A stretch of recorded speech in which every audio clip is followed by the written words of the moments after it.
अयोध्या तो झांकी है, काशी मथुरा बाकी है। कांग्रेस नेता दाऊद दयाल खन्ना के दिए इस नारे को विश्व हिंदू परिषद, आरएसएस और बीजेपी ने खूब भुनाया है। अब अयोध्या में तो भव्य राम मंदिर का निर्माण हो चुका है, लेकिन अब बीजेपी, विश्व हिंदू परिषद और इन्हीं से जुड़े संगठन के लोगों का फोकस अब काशी और मथुरा पर आ चुका है। और जब ज्ञानवापी के तहखाने में कोर्ट से पूजा पाठ की अनुमति मिल गई है, तो एक पक्ष से अपनी जीत मान रहा है। ऐसे में आपको बताते हैं कि ज्ञानवापी का इतिहास क्या है, इसके तहखाने में ऐसे क्या सबूत मिले हैं जिससे कोर्ट ने वहां पूजा की अनुमति दे दी है, और सबसे जरूरी बात, ज्ञानवापी मस्जिद में मंदिर होने के क्या क्या सबूत मौजूद है। Hello everyone, I am Himanshu and you are watching Uncut. Saqi Mustaid Khan ने करीब 350 साल पहले एक किताब लिखी है, मासीर ए आलमगिरी। इसमें छठे मुगल बादशाह औरंगजेब के शासनकाल के बारे में बताया गया है। इस किताब के आधार पर मंदिर पक्ष कोर्ट में ये दावा करता है कि औरंगजेब के शासनकाल में ही काशी में मौजूद भगवान विश्वेश्वर का मंदिर तोड़कर उस जगह पर ज्ञानवापी मस्जिद बना दी गई थी। साकी मुस्ताद खान ने अपनी किताब में लिखा है कि 18 अप्रैल 1669 को बादशाह औरंगजेब को एक गलत सूचना दी जाती है, जिसमें बताया जाता है कि ठट्टा, मुल्तान और बनारस में कुछ ब्राह्मण मुसलमान लोगों को शैतानी इल्म सिखा रहे हैं, यानी कि इस्लाम से अलग पढ़ाई करवाई जा रही है। इस सूचना के मिलते ही औरंगजेब ने ऐसे सभी स्कूलों और मंदिरों को तोड़ने का आदेश दे दिया था जहां ब्राह्मण पूजा पाठ करते थे और पढ़ाई लिखाई कराई जाती थी। औरंगजेब ने इसके साथ ही मूर्ति पूजा पर भी बैन लगा दिया और फिर औरंगजेब के लोग काशी पहुंचे और वहां भगवान विश्वेश्वर के मंदिर को और पूरे परिसर को तोड़कर वहां एक ज्ञानवापी मस्जिद का निर्माण करवा दिया। अब ये तो हो गई मंदिर को तोड़कर मस्जिद बनाने वाले हिंदू पक्ष के दावे की बात, लेकिन मुस्लिम पक्ष इसे मानने से इनकार करते हैं। मुस्लिम पक्ष का दावा है कि ज्ञानवापी मस्जिद को बनाने के लिए किसी भी मंदिर को वहां नहीं तोड़ा गया है, वहां पर सिर्फ शुरुआत से एक मस्जिद ही बनवाई गई है। साथ ही मुस्लिम पक्ष 350 साल पहले मुस्लिम लेखक साकी मुस्ताद खान के किताब को भी मानने से इनकार करता है।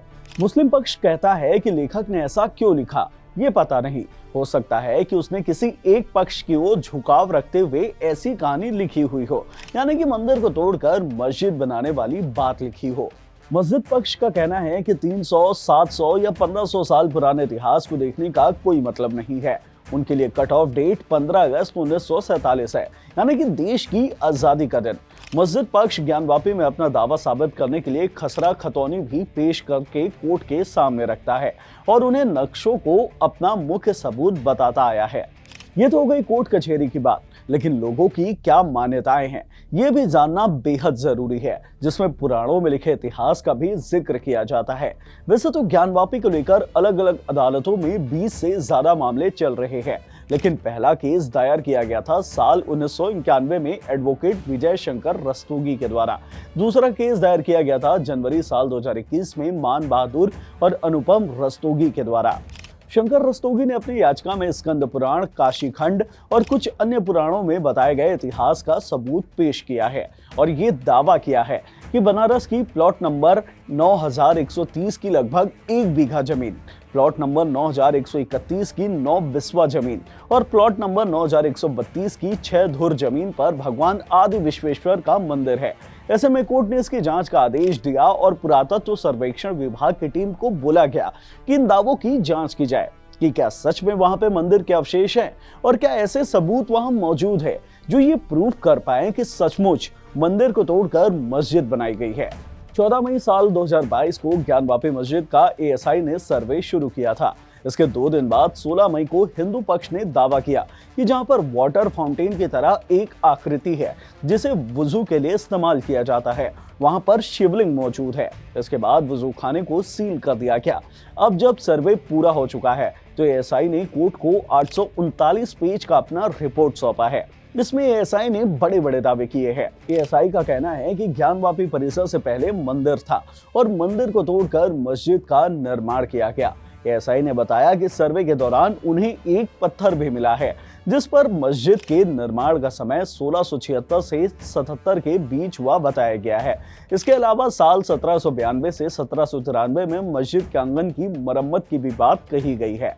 अब इसी रिपोर्ट के आधार पर 31 जनवरी साल 2024 को कोर्ट ने ज्ञानवापी के तहखाने के अंदर पूजा पाठ की अनुमति दे दी। अब ये तहखाना क्या है वो भी बता देते हैं। तहखाने को जानने के लिए आपको मंदिर निर्माण के वक्त पर चलना होगा। हिंदू पक्ष दावा करता है कि जब मंदिर को तोड़कर मस्जिद बनवाई गई तो हिंदू पक्ष वहीं बगल में ही पूजा पाठ करने लगा और फिर बाद में जब ज्ञानवापी के तहखाने में जहां पर भगवान विश्वेश्वर का मंदिर मौजूद था वहां अंदर तहखाने में पूजा की जाने लगी। काशी का एक व्यास परिवार ही शैव परंपरा के मुताबिक बीते 400 सालों से इसी तहखाने के अंदर पूजा करता आया है और फिर जब साल 1993 में अयोध्या का मामला बढ़ा तो मौजूदा मुलायम सरकार ने तहखाने में बैरिकेडिंग लगाकर पूजा पाठ पर रोक लगा दी और फिर वहां पूजा पाठ बंद हो गया। लेकिन अब कोर्ट से परमिशन मिलने के बाद व्यास जी के तहखाने को खोल दिया गया है, वहां की साफ सफाई करवाई गई है और वहां दोबारा पूजा पाठ शुरू करवा दिया गया है। हालांकि ये मामला अभी कोर्ट में लंबित है, लेकिन आगे क्या होगा किसी को नहीं पता। ऐसे ही हालात मथुरा का भी है।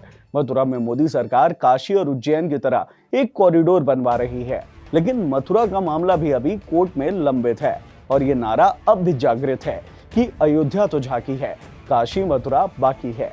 ऐसे ही वीडियोस देखते रहने के लिए अनकट को आप सब्सक्राइब कर लीजिए और अगर ये वीडियो आपको पसंद आई हो तो इसे लाइक और शेयर करना मत भूलिएगा।